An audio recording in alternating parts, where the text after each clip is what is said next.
Hello and welcome to yet another video. Yes, it's a very different setting and it's a bit spooky.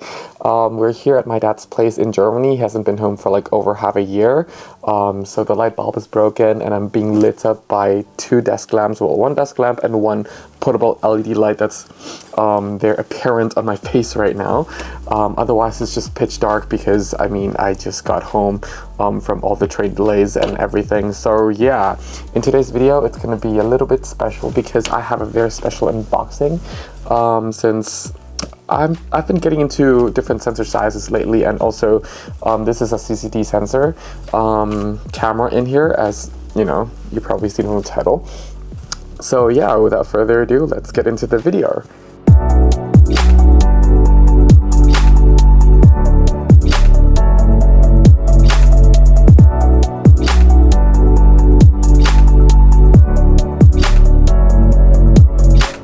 So for a CCD sensor camera, this camera is definitely quite expensive, but as a camera nerd, this camera definitely has some special features that I haven't found on like most other DSLRs, and I haven't seen on any of my DSLRs that I own yet. Of course, I'm not a huge fan of 4/3 sensors and everything like that. Ooh. It's actually in almost an original packaging. Well, it is in the original packaging, which is great. It's the Olympus E300 kit. Ugh. Wow, they really packed it really nicely. Very well protected. This is not a new camera, in case you haven't noticed. This camera came out way before I started photography, but it's still kind of an interesting camera to even look at, to be honest, in my opinion, because it doesn't look like a traditional DSLR, but it is a DSLR.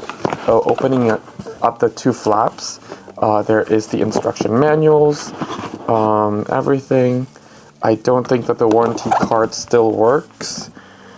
Yeah, it's an actual warranty card.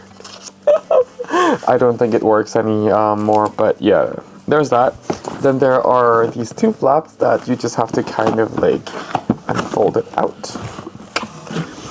And oh my god, it's like buying a new camera. Well, it is new to me. Anyway, oops. Oh god.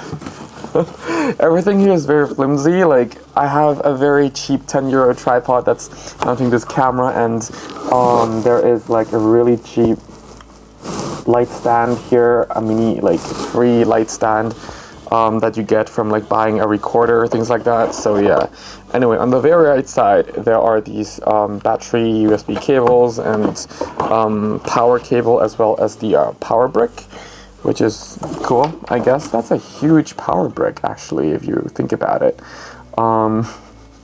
Yeah, that's bigger than, or actually, yeah, a tiny bit bigger than the LPE6 batteries charger.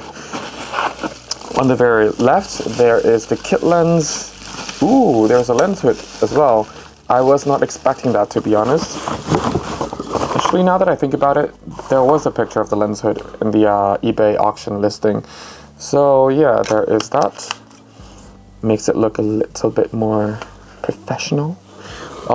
As some of you might know, the very centerpiece is the camera. As some of you know, that I'm actually a huge fan of CMOS sensors compared to CCD sensors, but this camera, ooh, it's much lighter than I thought. It's actually very light. This is the E300. Now this is a very light camera, and it's more comfortable than I thought. And it's also in a much better condition than I thought, because in the picture it looks like there was going to be a lot more scratches, things like that, but there are scratches, but it's just it's normal, especially for the age of the camera. This is absolutely normal. And yes, CF cards, card slot. I love CF cards over SD cards. I take SD. I'll take CF cards any day over SD cards, or even CF Express Type B. I'll take that over SD card any day. It's so much more reliable than SD cards. Yeah, there is that. But yeah, as I was saying earlier, as some of you know that, I use a little bit of CCD sensors. I'm still getting, into CCD sensors because they still produce really nice characteristics, and the images are just actually very different from CMOS sensors. That being said, I do shoot a lot of times in RAW, so it matters, and you do see a little bit of difference, but it's not too big of a difference. That being said, the characteristics of CCD sensors are real. This is the A100. I already, I will be making a video about this coming up pretty soon, because I really enjoy using this camera a lot. Actually, some of you might have seen the unboxing of that camera as well. But yeah, this is such a beautiful looking camera. Let me actually put in the battery. What I love about these older cameras, I hope I'm not jinxing it though, is that the batteries last very long, even though these cameras are very old, but because these cameras do require less out of the batteries tend to last very long.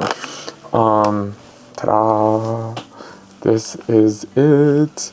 Oh my god, it looks very similar to my GFX 50R. Just that a lot more comfortable and a lot smaller and a lot lighter than my GFX 50R. Yeah, oh, here's the thing. This is the mirror. This is why you pay the extra money compared to the much higher resolution successor to this camera. Is the mirror is actually sideways. There's actually no prism on this camera, so what you see from this viewfinder is just through a bunch of mirrors reflecting sideways and upwards into the viewfinder, rather than having a prism like a typical DSLR would. That being said, I'm just looking forward to actually trying this out, because I want to see the image quality. This is my first 4/3 camera. I actually have another one coming also from Olympus, but this will give me a basic kind of like reality check, so to speak, like just to see on what I can expect out of the 4/3 sensors and everything.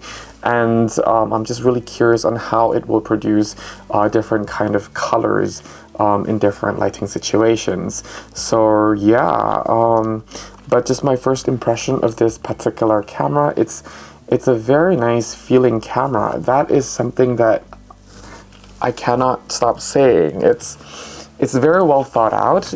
Even this little indent here, it's all very well thought out, and everything just feels so nice. And I think Sony can learn a lot from these older DSLRs, that's for sure. And even though it's kind of like an entry-level camera, but it doesn't feel plasticky, it doesn't feel cheap, it doesn't feel low-end at all. In fact, I would dare to say that I do prefer the feeling of this camera over my A7 IV and over the A7C that's filming me right now.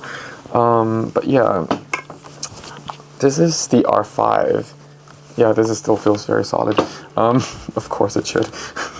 But still, I really love this camera so much, and the dials feels great. A little bit easy to turn, but it's quite nice. Yeah. Whew. Anyway, I am going to charge the battery, and then oh, here's a hidden flash. It's not really hidden, I mean, you see the cutout, but, oop. Can you bounce the flash? Nope, you cannot bounce the flash. That's a shame. I wish you can just bounce the flash, but you cannot bounce the flash. Yeah, anyway, I'm just gonna charge the battery and then go out to take some pictures. Maybe tomorrow, actually, it's getting dark. Yeah, anyway. Thank you so much for watching. If you need a free photography guidebook, it's absolutely for free on my website. The link is down in the description section below. Also, as my photography courses as well. More are coming, and I'm almost done, actually halfway done with the free course, so you should expect it either in April or May. Yeah, otherwise, if you have anything to share, any suggestions, any recommendation, anything I should take a look at, then yeah, feel free to comment that down in the comment section below. Otherwise, I thank you all very much for watching. Stay safe, have fun shooting. Till next time, bye for now.